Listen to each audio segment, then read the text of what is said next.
প্রত্যেককেই মা কালীর কাছে, মা কালী বলতে আমি বুঝি image of Kali, goddess of power, শক্তি দেবী। সেই দেবীর কাছে, তার চরণে যখন আমরা এসে পৌঁছেছি, আজকের এই শুভ দ্বারোদ্ঘাটন, এই মঞ্চে আসার আগে কিংবা মঞ্চ ছেড়ে যাওয়ার পরে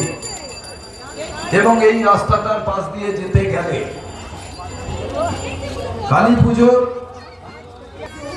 একজন মানুষ যার ছবি সামনে আছে, কিন্তু কেউ এই এবং সারা বাংলা কেন্দ্র করে